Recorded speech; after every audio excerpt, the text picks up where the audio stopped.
You are currently on the roof of the Church of the Holy Sepulcher in Jerusalem, and what you're about to enter is a monastery called Deir es-Sultan.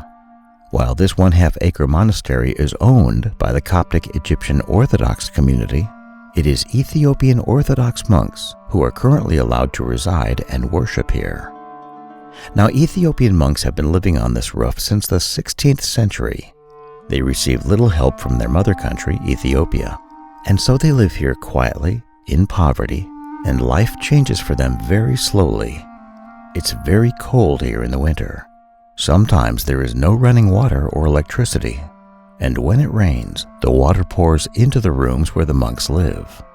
Right now, I'm going to give you a rare look at the huts that about 20 monks live in. These huts resemble the clay homes that you might find in Africa.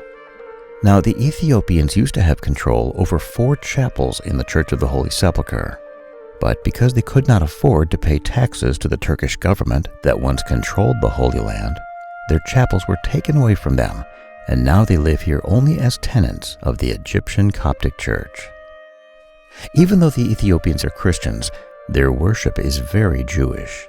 They have services on both the Jewish Sabbath of Saturday as well as the Christian Sabbath of Sunday. Like the Jews, they circumcise their male children on the 8th day of their lives. Their worship is much more emotional than the other Orthodox churches, with dancing and ornate ceremonial attire. Their cultural music is very tribal and spontaneous, and their worship services can last a very long time. In short, the Ethiopian Christians are very much about the Old Testament, since their entire country converted to Judaism as far back as the days of King Solomon. You see, the history of the relationship between the Ethiopians and the Jews goes all the way back to the days of the Queen of Sheba, who came to visit King Solomon, wanting him to prove his wisdom by asking him some very difficult questions. Now, aside from living here, the Ethiopians also have permission to worship inside 2 adjacent chapels, and those chapels are accessible through this doorway. The first chapel is dedicated to an angelic being called the 4 living creatures.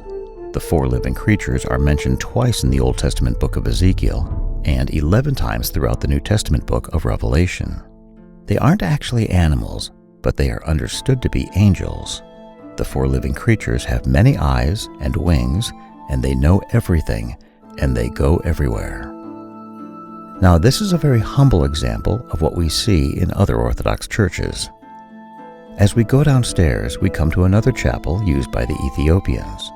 This chapel is dedicated to another angel, Saint Michael.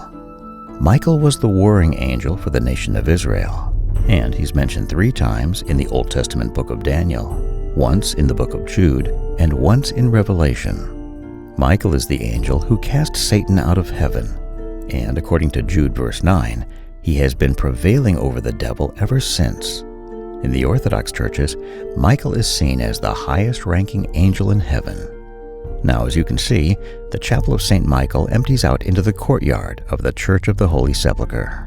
And this concludes our tour through the Ethiopian monastery of Deir es-Sultan.